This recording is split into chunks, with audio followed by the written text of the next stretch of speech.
So, eto na nga po mga sangkay yung update ngayon. Naku, may mga dadamputin na naman daw po mga sangkay.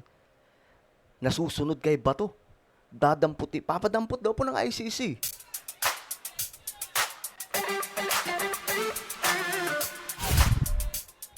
Okay guys, hello, what's up? This is me, we are back dito sa ating YouTube channel. Kamusta po kayo mga kababayan? At ito, tingnan po natin itong balita kasi may mga susunod pa daw mga sangkay. O may mga susunod na. Isa sa mainit ngayon ay si Bongo. Siya na ba ang mapupusasan? O magtatago sa Senado, mga sangkay? O ano ba ang kanyang gagawin ngayon? Pag-usapan po natin ito. Alright? Anyway, bago tayo mag-umpisa, shoutout po pala sa lahat ng mga solid sangkay na nanonood ngayon. Comment down below, hashtag solid sangkay kasama po ang inyong mga lugar. Sa mga nanonood ngayon na hindi pa po nakakapag-subscribe, makikita nyo po yung subscribe button sa baba ng video na to. I-click nyo lamang po yung subscribe, i-click ang bell at i-click nyo po yung all. Sa mga nanonood po sa Facebook, i-follow nyo po yung ating Facebook page. Okay guys, so eto pag-usapan po natin. Kasi ayon po dito sa dating International Criminal Court Judge na si Raul Pangalangan, sabi po niya, may mga individual pa daw po na matcha-charge sa tribunal's investigation or sa ICC investigation dahil daw po sa ginawa noon ni PRRD o ni Duterte na pakikipagdigma sa mga gumagamit at mga runner at maging sa mga kung sino mang mga pinuno ng mga ipinagbabawal na pulburon. Okay, pulburon po yung ginagamit nating term para hindi po tayo masyadong pag-initan ni YouTube kasi masyado pong maselan si YouTube kapag ginagamit natin yung tamang term na medyo, alam nyo na yun mga sangkay, medyo ayaw po nila ng ganun. So ngayon, sabi dito itong ICC, dati pong ICC judge, na marami nga daw pong dadamputin. Eto, tingnan po natin. Sabi dito, it's well within the discretion of the prosecutor. Sabi po ni Pangalangan, it's the prosecutor's discretion, not the court, to implead those accused and to file cases against them. So, the list they have is not the final list. They can still add along the way. So, ibig sabihin, pwede pang mag-add. Sinong i-add nila dito? Si Sara Duterte kaya? Si Sara Duterte kaya, mga sangkay? Okay. Well, ako ito yung opinion ko dyan, mga sangkay. Kasi, ang possible kasi talaga na madampot ngayon, isa sa numero uno ay si Bongo. Nangangamoy damputan po talaga yan, mga sangkay. Kaya nga, malamang sa malamang, kinakabahan na po yan ngayon at naghanda na rin po yan ngayon ng pagtataguan. No? Just in case na mangyari yan. Si Aguirre. Maliban kay Aguirre, itong dating PNP chief, Albayalde. So, yung mga yan, mga sangkay, meron pa po silang ibang mga kasama dyan na posible kasama sila sa listahan. At tatandaan nyo po guys si Trillanes po ang complainant nito. Si Trillanes po ang nag-file nito. At naaalala ko nga po, sinabi ni Trillanes nakarang araw na may dadamputin o may ilalabas ng warrant. Pero hindi pa alam kung kailan, mga sangkay. Hindi ko alam kung surprise na naman ito na may dadamputin. Pero yun na nga po, mayroon daw po talaga. Ngayon, mga sangkay, gusto ko lang magkomento tungkol po dito kasi napapansin nyo, never po akong umatake sa ganong klaseng sistema noon na pakikipagdigma noon ni Duterte sa mga gumagamit at mga runner at mga pinuno ng ipinagbabawal na pulburon. Bakit di tayo umatake noon, mga sangkay? Ako to be honest, tayo ay pro-government. Ako pro-government ako. Hindi po ako DDS. Okay? Sumusuporta tayo kay PBBM. Ako ay isang Marcos loyalist ni Apo Lakay. Isang batang Marcos loyalist na namulat, mga sangkay ni Ferdinand E. Marcos. Okay? Doon po tayo. Pero ako ngayon ay supporter ni PBBM. Malinaw po yun. At hindi po, mga sangkay, sa nakaraan. Tapos na yun eh. Supporter tayo ni PRRD noon. Ngayon na si PBBM ang nakaupo. Supporter po tayo. Kasi sabi pa nga mga sangkay, mas mabuti yung nasa ano tayo, nasa tamang, kumbaga nasa tamang kinakatayuan, mga sangkay. Kasi sabi rin naman po yan ng Biblia, di ba? Na magpasako po tayo sa mga namamahala sa atin. Pero mga sangkay, ito kung ano man ang away ng mga politiko, bahala yan sila. Pero ito lang ang opinion ko. This is my own opinion. Okay? Nung panahon ni PRRD, hindi ko, napansin nyo naman mga sangkay, never akong bumanat sa sistema na yon. Okay? Hindi po tayo bumanat. Kasi nung panahon na yon mga sangkay, sa totoo lang, pambihira.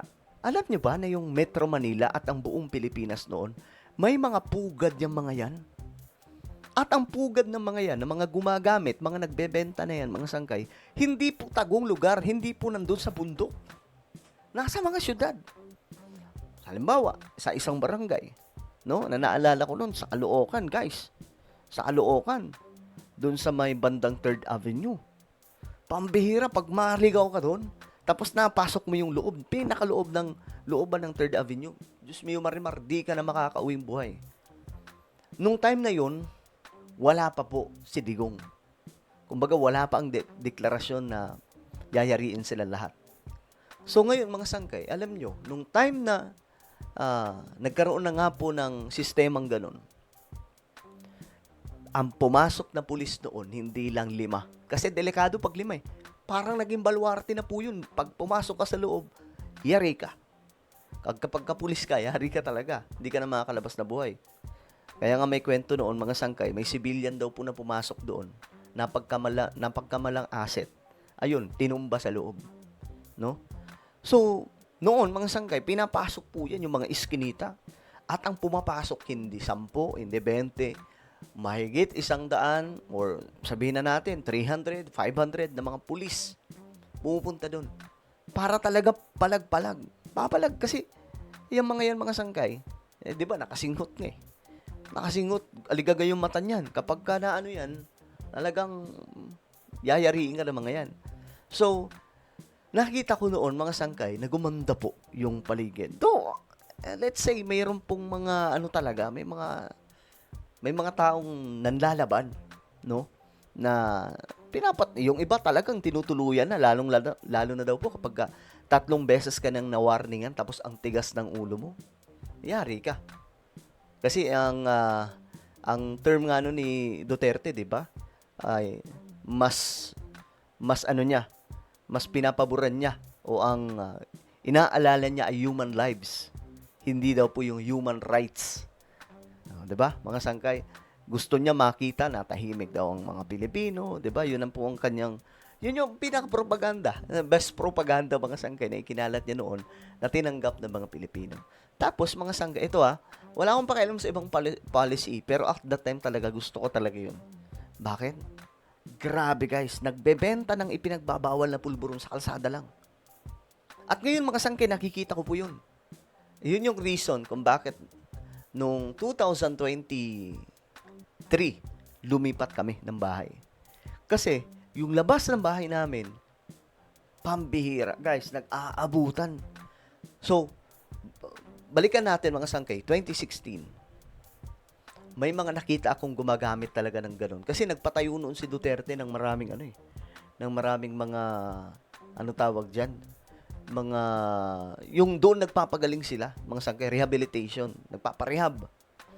Yung mga rehabilitation center, doon po sila dinadala, mga rehab center. Ngayon, mga sangkay, nakita ko doon.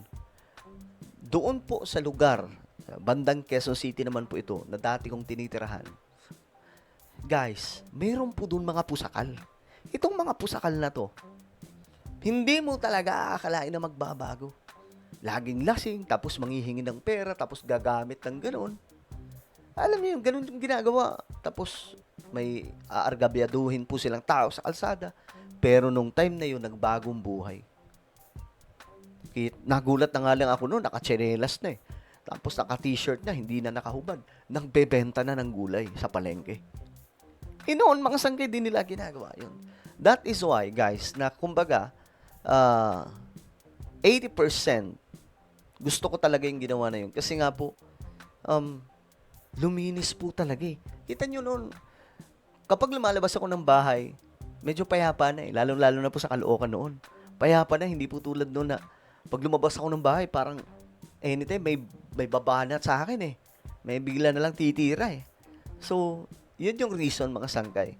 No? Well, opinion ko yun. I don't know your opinion, but guys, mai-invade po tayo ng mga gumagamit na yan kung wala pong gagawa nun. Parang nung panahon po ni Apolacay, di ba yung martial law, yung mga ano nun, mga gumagapang nun sa ating gobyerno para mapabagsak. Tapos, yung mga kabataan ginagamit. Yung mga ano, yung may mga hawak na weapons na ngayon nasa kabundukan. At that time, naghahanap. Mga radio station na impluensya nila. Mga dyaryo, telebisyon. Kaya ang ginawa noon ni Ferdinand E. Marcos, winasak po talaga sila. Nag-declare ng martial law. No? So, halos kumbaga, bagamat mayroong ang kailangan imbestigahan doon, yung mga pulis. Kung mayroon silang ginawang hindi maganda, sila dapat ang tugisin, mga sangkay. Di ba? Well, kanya-kanya naman po tayong opinion, pero yun yung sa akin. Hindi maiintindihan ito ng mga mayayaman, hindi maiintindihan ito ng mga nasa medyo mataas. Pero yung mga nasa laylayan, ako, talagang ako dun eh. Laki akong squatter. Nakita po natin. Simula kasi, habang nandito ako sa Metro Manila, talagang naranasan kong tumira sa squatter, guys. At that time, nakita ko talaga yung grabe. Bentahan, parang tawas na lang, pambihira. Malala po yun. So, yun lang naman ang sa akin. But, the rest, ulitin ko nga, kung may kasalanan si PRRD, panagutan. Ganun lang. Kung may kasalanan si Bato, din panagutan. No? Malalaman naman po yan sa habang ginigisa yung kaso. But for me, kasi, alam nyo ba at that time, nung time, di ba, nauso po nun yung tukhangan, di ba? Naknang toko, guys, nandun ako sa nun. Nasa 7-Eleven kami ng pinsan ko, biglang dumating yung mga pulis, yung mga lispo. Ang bihira, pagdating ng mga pulis, kinuha lahat ng gamit, may cellphone ako nun. Ako naman, sobrang tiwala ako sa pulis eh.